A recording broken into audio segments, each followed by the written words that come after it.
Hey guys, what's up? So today I'm going to be doing part 2 of my paranormal experience video. Well, for part 2, I'm going to be talking a lot about other experiences in my family and any other ghostly stories that I know that really have to do with my family. So I'm going to get right into it. Before I was born, my grandmother used to live in this house that was very much haunted, and pretty much everybody that went into it experienced something at some point there. Now, my grandmother owned the house and she lived on the bottom floor, and she would rent out the top floor to different people. After my mom's first marriage ended, she moved into the upstairs part of my grandmother's house. When my sister was just a baby, she was literally like an infant, so I wasn't born because my sister is 4 years older than me. So she moved into the upstairs, and one night she was sleeping and she heard the sound of footsteps in the kitchen. Like, she described it as like work boots walking in the kitchen. She was obviously very worried, so my mom started to freak out that someone was in the house, and then she got this overwhelming feeling that it was in the room with her. And she opened her eyes and she saw a black figure leaning down over her, like looking down at her over her bed. And my mom is religious. She is Christian, but she is not she's not vocal about her religion, and she doesn't, she doesn't pray or anything, but she felt like this thing was going to hurt her, and she started to pray. So eventually she kind of maneuvered her way over to the edge of the bed and jumped off and turned on the lights, and there was nothing there. So another thing that happened is when no one was living upstairs, my grandmother and my grandfather used to say that they heard the sound of an old man and an old woman talking from upstairs, and it was just them living in the house, so there's no way they could have heard people in a different room or in a different house, and they heard it on multiple occasions. So I mean, my sister, when she was little, she used to say that she saw a cloud kind of like floating in the room when she was trying to sleep. She tried to point it out to my grandmother. My grandmother didn't see it. Another time, my grandmother woke up in the middle of the night, and I think there's actually like a scientific term for this, when your body is frozen and you can't move but your mind is awake. So my grandmother woke up in the middle of the night and she saw the head and shoulders of a man in the corner of her bedroom, and she couldn't move, she couldn't do anything. She felt like everything was in slow motion, and she was trying to scream and wake up my grandfather, but she couldn't, and she literally could not move. Finally, after a while, she snapped out of it and things returned to normal, and obviously she freaked out. I had never personally experienced anything in that house. The only thing about that house was it just weirded me out in general as a kid. My grandmother moved out of that house probably when I was about 6 or 7 years old, but I do remember being in that house and feeling like whenever I was alone, I wasn't really alone. Like, I felt like I was always being watched. It wasn't nice. Like, it felt like I was unwanted. And my grandmother actually moved out of that house purely because of all the activity that was happening. And my grandmother and my grandfather are very religious people, and my grandfather actually went around the house before they moved out with some of his church buddies and performed an exorcism on the house, just saying prayers and blessing the house. That house was very creepy, and I still to this day wonder if things are still happening there, and I haven't gone. That's something I should do when I go home for Christmas, is like go back to that house, because I really do wonder like if anything has happened there. Like, I don't think I'm going to talk to the owners, but it'd be interesting just to like see the house. On my dad's side of the family, they used to live in a haunted house as well. They actually knew that the house had some history when they moved in. My grandmother's co-worker's grandmother had actually hung herself in that house, so do not ask me why they moved in knowing that, because I could not tell you. But they did move in, and I guess a bunch of weird things would happen. I made my grandparents tell me all the stories of what happened there. My dad has 2 brothers, so it was my grandparents and my dad and my 2 uncles living there, and my grandmother was home alone one time. My grandfather was at work, and my dad and my uncles were at school, and she heard the sound of the front door open and someone come in, and she thought it was my dad and my uncles coming home from school. So she was like, hey, how was your day at school, like blah blah blah. Nobody answered, so she like looked around. There was nobody there. Another time, my grandparents had just come home from getting groceries, and my dad and my uncles weren't home, and they started to walk up the stairs, and they heard the bathroom door shut and the light went on, and they walked up and the door was locked, and the light was on. They didn't hear anything. They were the only ones home.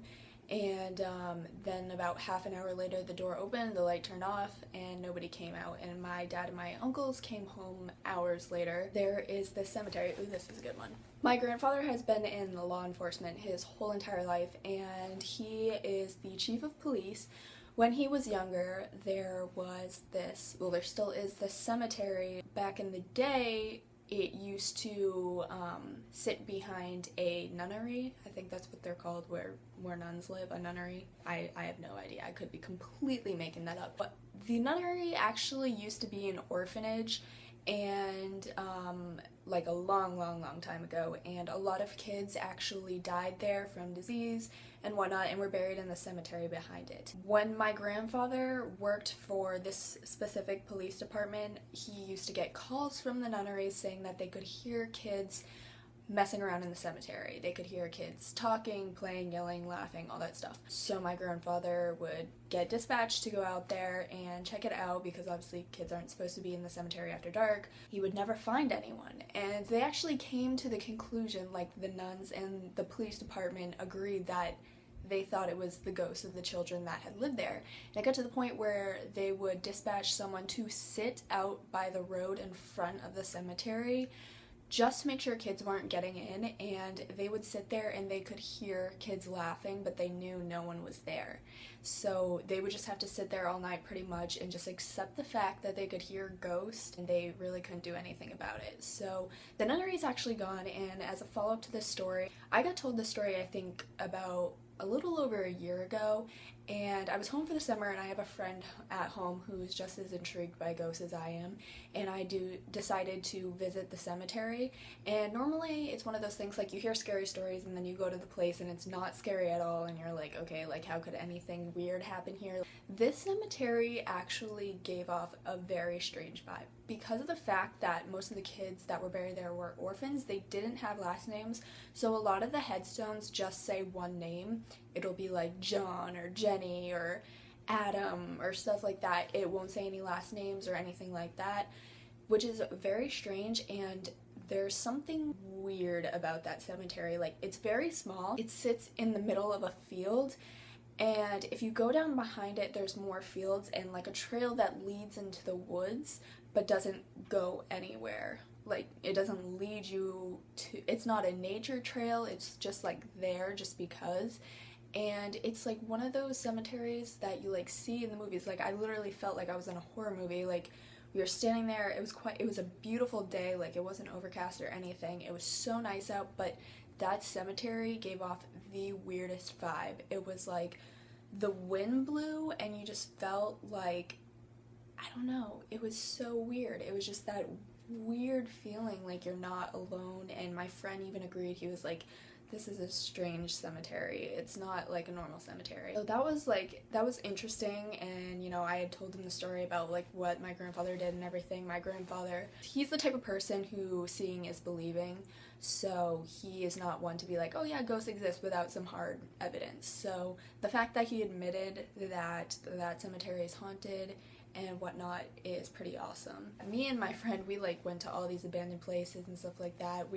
It's kind of really morbid. It was really interesting, some of the places we went, and we've decided we want to go like certain places. Like, I know it's breaking and entering, but like, or like trespassing or whatever, but there's some things we want to do, some abandoned places we want to visit that you're not actually allowed to visit. But for me, it's just really interesting, so I want to visit these places, like abandoned mental asylums. That probably is really morbid and creepy, but you know what? It interests me, and I'm not about to deny myself things like that if I want to do it. That just got really off topic, but that's another story. Last year, I went to a different school than I go to this year. Now, this year, I live in an apartment off campus, but last year, I lived in the dorms on campus. So the dorms were actually part dorms, part hotel. So half of the hotel was dorms for the school and the other half was a running, functioning hotel. I was literally living the sweet life Zag Cody minus room service. This was a very, very old hotel.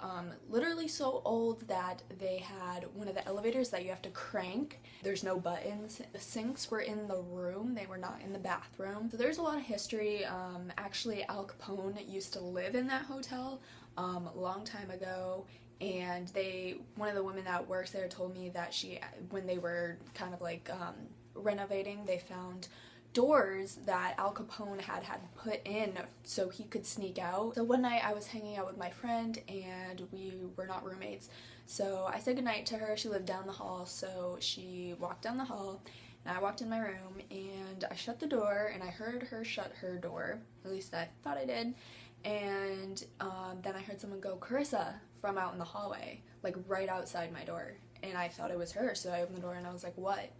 And there was no one there. Another thing that happened to one of my friends there, he put his phone on his charger and then got in the shower, and when he came back out, his phone was off the charger and across the room, and he does not have a roommate. Another one of my friends was walking up the stairs and there was bathrooms right outside the dorms, so he was walking up the stairs and he thought he saw someone go into the bathroom. He was gonna go to Walmart, so he wanted to ask if they wanted to come or needed anything or something like that, so he waited outside the door. And he didn't even hear movement in there, and the door wasn't even fully shut, so he pushed it open with his foot and there was no one in there, and he saw someone go in and shut the door. And I think that's pretty much it for ghost stories. Nothing really happened this summer at my house, probably because my niece moved away. No. So that is the end of my paranormal experience video. I hope you guys enjoyed. I feel like I said at the first video, I have a lot to offer on this subject. If you guys want more videos that are kind of like me talking about paranormal stuff or abandoned places, I feel like I know a lot about things that I probably shouldn't know a lot about, but I do. So definitely like this video or comment down below if you want to know about any topic like this. Just put it down below and I'll let you guys know if I know anything about it, or you know, if you want to know about seances. I've done a few seances in my life, or talking to ghosts, whatever, let me know. Okay, I will talk to you guys in the next video. Bye.